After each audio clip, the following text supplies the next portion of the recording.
Are you running your membership business on the side while you're mainly focused on servicing clients? And is that something that you're trying to change? If you're in that situation, you want to pay attention to this episode. We're going to be diving into how to make that transition from working with clients to running a membership full time.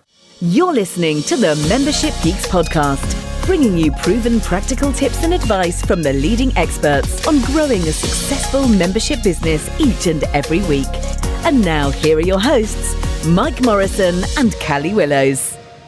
What's up, everyone? Welcome to episode 340 of the Membership Geeks podcast. That's right, the Membership Geeks podcast. If you're a little confused and you're wondering, hold on, I've subscribed to the Membership Guys podcast. Are these some sort of impersonators, imposters who just so happen to have managed to mimic that funny accent? We actually rebranded. And as a big part of that rebrand, as we talked about in the last episode, episode 339, no longer do you have to suffer through just me delivering those proven practical tips and advice each and every week. But I'm now joined by the other half. Many, including her, would say the better half, the one and only Callie Willows. Well, hello there. Welcome to the show. I'm saying welcome to the show like it's your show now. I say it's weird to actually be an official co-host. Yeah, well, it's only taken me 7 years. It's taken 7 years. Get there eventually. Yeah, we'll see how it pans out.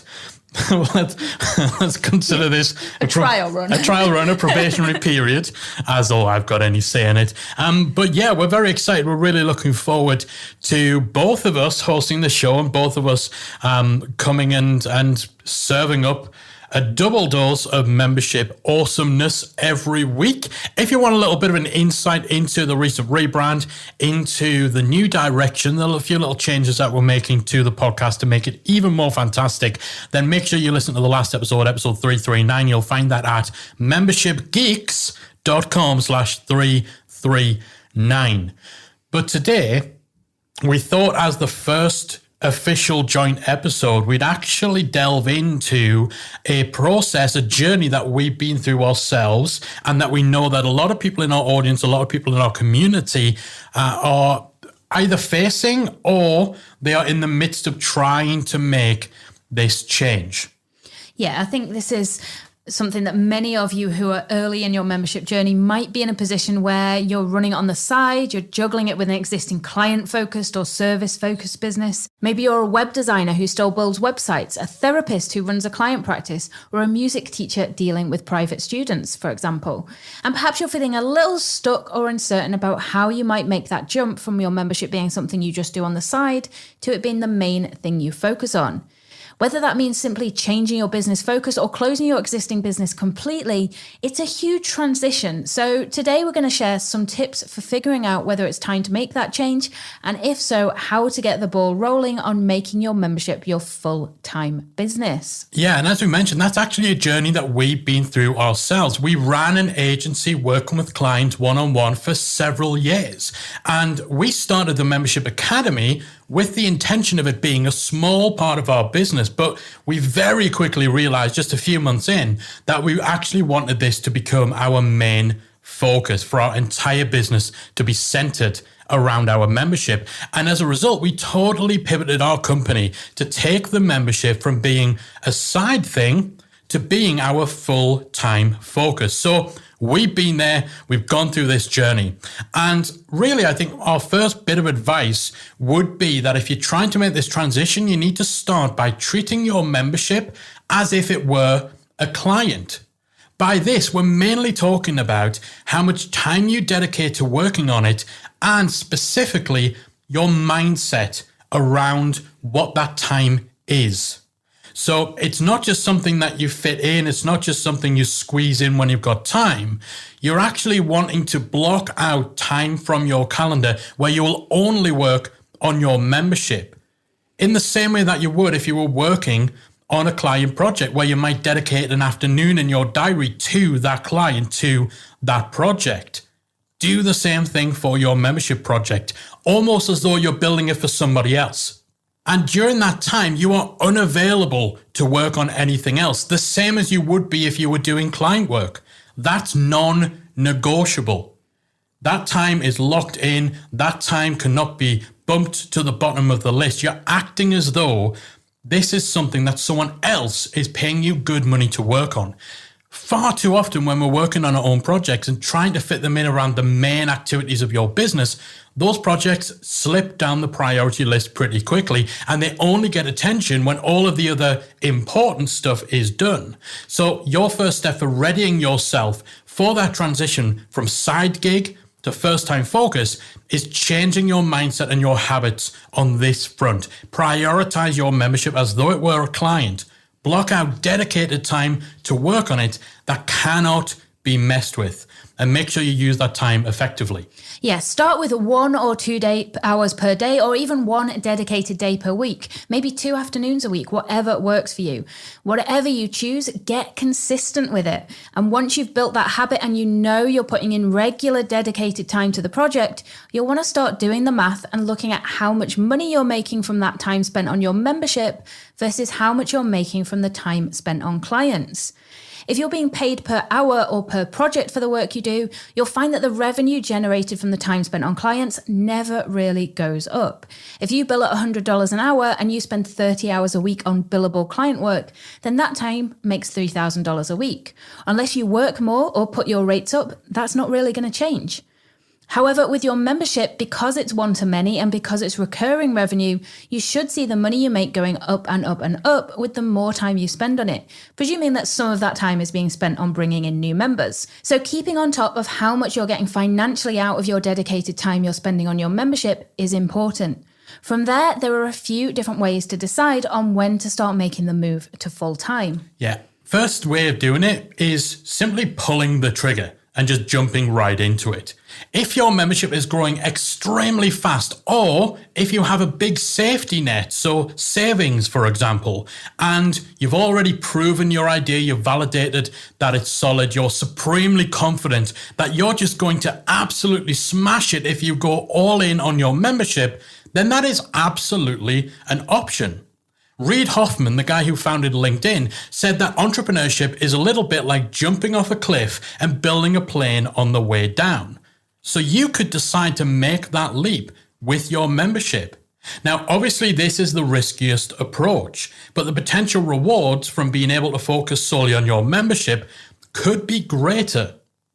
If you're a little more cautious, you don't want to make such a drastic leap, you don't want to fire all of your clients overnight in order to focus full-time on your membership, then the second approach you could use would be to simply calculate how much money you actually need to make in order to get by with comfort. That amount could be less than you're currently making from other business activities, but knowing the minimum you need to make to be okay is going to give you an idea of what you need to be able to generate from your membership in order to minimize the risk of shifting your focus towards it.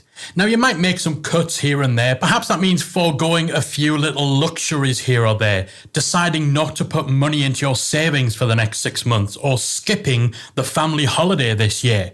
So you figure out what that minimum amount you would need to earn to get by is. And then once the revenue that's coming in solely from your membership, solely from that dedicated time you're spending on that membership, starts exceeding that amount, that's the point at which you would start the process to switch or transition from working with clients towards prioritizing your membership above all else. Now, this is probably the safest route to go down, but it's also likely to take the longest. Another option would be simply to switch when the monthly revenue you're making for your membership exceeds the revenue from other sources in your business. So the total amount your membership is making is more than what you're making from clients or other services or revenue streams that you have. Again, if that's happening, it's a solid enough indicator that if you were to go all in and dedicate your time fully to your membership, you'd see even greater results. Alternatively, rather than looking at the total revenue from your membership compared to other activities, you could instead choose to calculate what's called your effective hourly rate. So this is where you consider all the time involved in the work you do, both billable and non-billable hours, and then look at how much revenue that time generates and calculate what that works out as on an hourly basis. So if you make $2,000 from a project and it involves 40 hours of billable work, but then there's an extra 10 hours of non-billable time spent on admin, dealing with emails, actually the work it took to win the client, and so on, then it's taken you a total of 50 hours to make that $2,000. So that's an effective hourly rate of $40 per hour. But say your membership also makes $2,000 in a month and you're spending 5 hours per week on it, so 20 hours a month. Your effective hourly rate from the membership is then $100 per hour. So every hour of input into your membership generates $100 in revenue, whereas every hour of input into your client work generates $40 in revenue. So while this is far from an exact science, this would indicate that the more hours you put into your membership, the more revenue you'll make in total. Again, this is very thumb in the air stuff, but in terms of giving you an indication of when it might be time to make the switch, it can be extremely useful. When your effective hourly rate for your membership exceeds that of your other work, there's a sign to start switching. So a lot of the timing and the manner of how and particularly when you'll make the transition really depends on your level of aversion to risk and the nature of the other work you're doing. But when you've decided the time is right to switch, how do you actually go about it? Well, it's very important to know that it's not going to happen overnight. Making that sort of sudden, immediate switch is only going to cause problems. So instead, we recommend a process that involves steadily phasing out new and existing clients and projects and gradually easing in your membership as a part of your day-to-day focus. So this process all starts by grading your clients A, B, and C. And those gradings are going to be based on factors like how much they're worth to you financially. So how much money do you typically make from their projects? How much hassle those clients are to work with? Do you enjoy working with them? Do you enjoy the work they give you to do? Is the work easy? Is it fulfilling? Do the clients pay on time? Do they continuously add in new requirements to the project that were never agreed upon? So again, this isn't precision stuff. It's going to be a gut call. You get that list of all of your clients, all the projects you're currently working on, anyone who's on retainer, anyone who tends to come back to you regularly with little one-off projects. List them all out and then just instinctively grade them A, B, and C, where A is a fantastic client, C is a client that you could easily live without. Use your instinct, use your experience, use your judgment to do this grading. Once you've done that, the next step is to put 6 milestones, 6 dates in your diary. The first of those is the date on which you're going to stop taking on new C-level clients. So the jobs and the clients that you know are going to be a pain, they're not really what you want to do.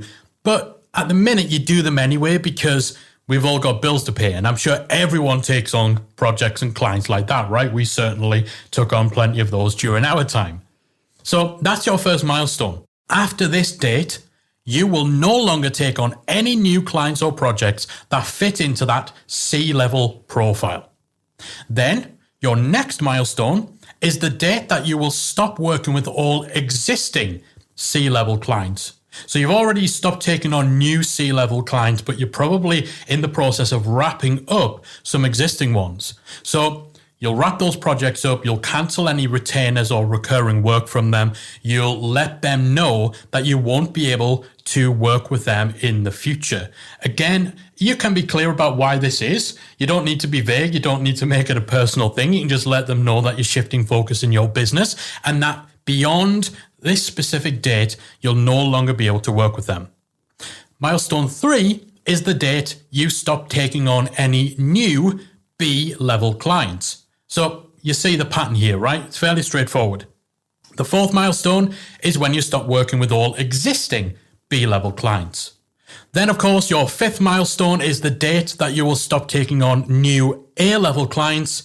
And finally, the day you wrap things up with the last of your existing clients, the final A-level clients. And in doing so, you end all client work, all projects, all other activities in order to focus 100% on your membership.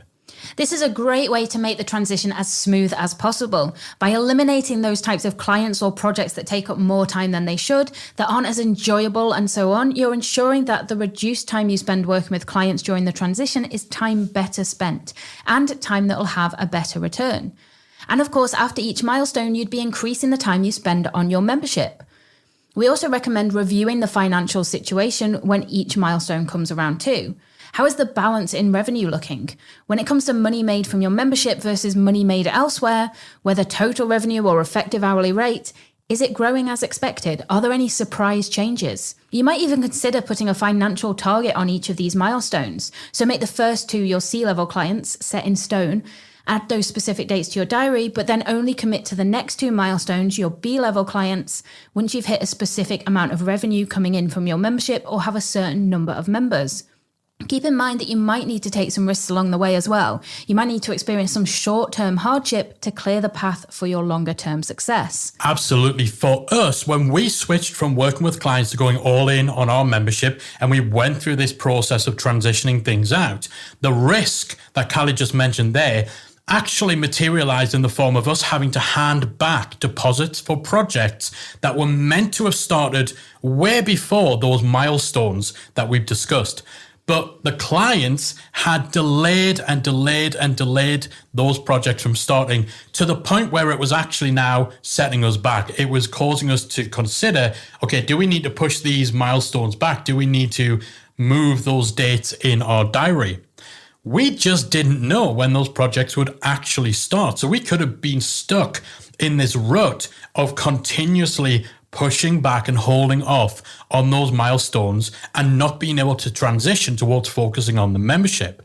Now, by this point, we reached a point in the process where we'd already phased out almost all of our client work.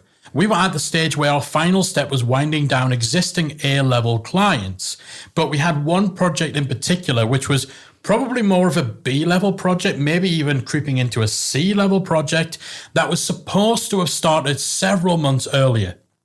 It was quite a large amount of money. A deposit of 50% had already been paid, but they kept pushing the start date back at the last minute. So we were waiting, and now we were at the point where we're just about to make that jump and go all in on the academy, and we had a new B to C level project that hadn't started, and for all we knew, it might be another 6 months, 12 months, 18 months before it even got going.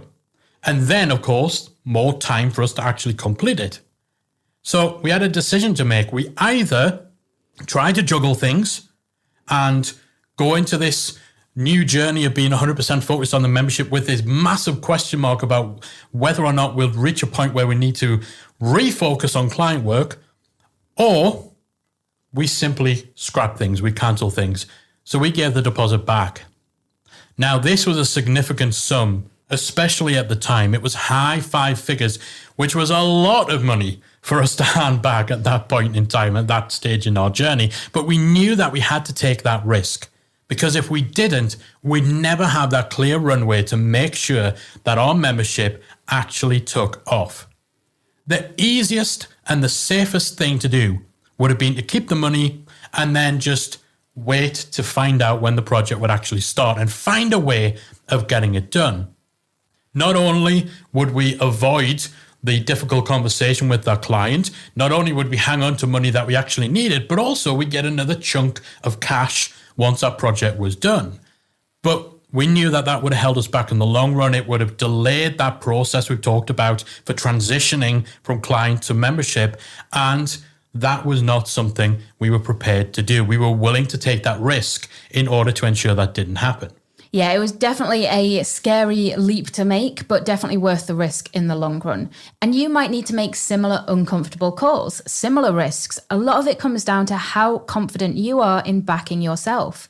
That'll be different for everyone, but just know there will undoubtedly be things where you have to decide to bank on the long term when making this switch. And of course, we're talking here about transitioning completely away from client work and focusing solely on your membership. But you can use a similar approach if you simply want to scale back and change the balance of where your work is focused. So maybe you actually want to keep working with those A-level clients alongside your membership, but you want to remove all other client work. So you're just working on those projects that really light you up. Absolutely. And that's definitely an option. It doesn't have to be all in on one or all in on another. but certainly readdressing that balance and making sure that whenever you are working one-on-one, it's with a more select group of people on projects you love, with clients you love, where there's no issues getting paid, there's no unexpected surprises in the working process. That's a perfectly valid way to go and a perfectly valid way of structuring your business. And so the process that we talked about, the decision making that we talked about, can certainly apply in those situations too, if there are existing clients you want to hang on to. And speaking of those existing client relationships, I would say one of the other most common things that we're asked about when making this switch from client work to membership is whether you should try to get your existing clients to join your membership instead of working with you one-on-one. Now, it certainly doesn't hurt to let those clients know what you're going to be doing, let them know about the membership, keep them in the loop, tell them about how it could help them. However, it's important to keep in mind that they might not be the target market for your new membership. Most memberships give people the training, support, and resources that they need to do something themselves. Whereas your clients are likely going to be people who want to pay someone else, i.e. you, to just do that thing for them. They've already shown you that that's how they want to approach things. So how likely is it that they actually want something that just gives them the tools and essentially puts the responsibility for getting things done onto them?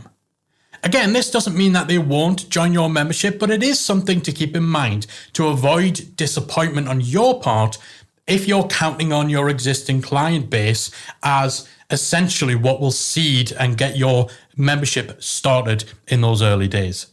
So hopefully this all gives you a little bit of clarity on when to switch from working solely with clients and having your membership as a side project to making that membership the core focus of your business. The timing is really going to come down to your attitude towards risk, your confidence, and the particular situation you're currently in with your business and in life. Once you know when you're starting that journey, you now have a plan of action for making that transition, so you can ease out your client load and gradually change the profile of your business. And you have a clearer idea of the sort of risks and decisions you might need to take along the way to smooth the process. Not that the process is always going to be smooth. It is a big decision and a big change, but if you navigate it well and follow our advice, it'll be one that'll pay huge dividends in the long term as you center your business around your membership. So hopefully you found today's episode useful. If this is a journey that you're about to embark on, if it's one you've been considering, or if it's one you've tried before and it's just not gone the way that you thought it would, hopefully we've given you a little bit of clarity, a little bit of direction, and a little bit of insight from our own experience that will help you to make that transition. So hopefully you have enjoyed the maiden voyage of the Membership Geeks podcast. It's going to take me a little while to get used to saying Membership Geeks podcast. Membership Geeks. Geeks, not guys. Geeks, not guys. But hopefully you enjoyed today's show. If you are a new subscriber, this is a great one to get started with. Make sure you hit the subscribe button in whatever app or software you use to listen to podcasts in. That will ensure that just like Aerosmith wanted, you will not miss a thing. And if you're a long-term subscriber, not only have you heard me make that joke far too many times, but you will also know that we love and appreciate each and every second of your attention that you give us. Thank you so much for your continued support. Hopefully you're as excited as we are about the future of this show, and that future really gets going next week, because for the very first time here on the Membership Geeks podcast, we are going behind the membership. Woohoo! Yay. So a lot of you will have been subscribed not only to this show, but also to our sister podcast, Behind the Membership, which was a yearly seasonal show where once a year we'd bring to you a selection of real in-depth, deep dive conversations with existing membership owners going into the highs and lows of the real experience of running a membership site. Now that we have Callie coming on board as co-host of the Membership Geeks podcast, we couldn't possibly ask her to juggle a second show as well. We all know she's the real brains of the operation. She's the one who does all the work. So having to run two shows is maybe an ask too far. So we're making the Behind the Membership podcast part of this show. So not only will you be getting our proven practical tips and advice, you're also going to be getting every month a behind the membership episode where we'll be speaking to real membership site owners just like you, not just the mega successful ones, although we'll be speaking to plenty of those too, but ones who've got real, unique, interesting journeys and experiences to share. And we'll be diving deep to just extract every single golden nugget that comes from their story, from their membership, to share with you to help you in your own journey. So next week is the very, very first of those. I can't wait. I'm looking forward to it, and hopefully you are too. So make sure you join us on next week's episode for that little trip behind the membership. That's it for us for this week. We'll be back again next week with another installment of the Membership Geeks podcast. See you then. If you enjoyed this week's episode of the Membership Geeks podcast, we invite you to check out membershipacademy.com. Membership Academy is the original membership about memberships, and it's the essential resource for anyone at any stage of starting, growing, and running a successful online membership business. Whether you're still trying to figure out what your idea is going to be and you need some help making it a reality, or whether your website is already up and running and you're looking for ways to grow and attract new members, then Membership Academy can help you to get to the next level. Not only do you get access to our step-by-step membership roadmap, our extensive training library, and exclusive member-only discounts and tools, you'll also become part of our supportive, active community of membership owners that will help you along the way in your journey with feedback, encouragement, and advice. All of this and more make Membership Academy the #1 place to be for anyone looking to start, manage, and grow a successful membership business. Check it out and join the community at membershipacademy.com.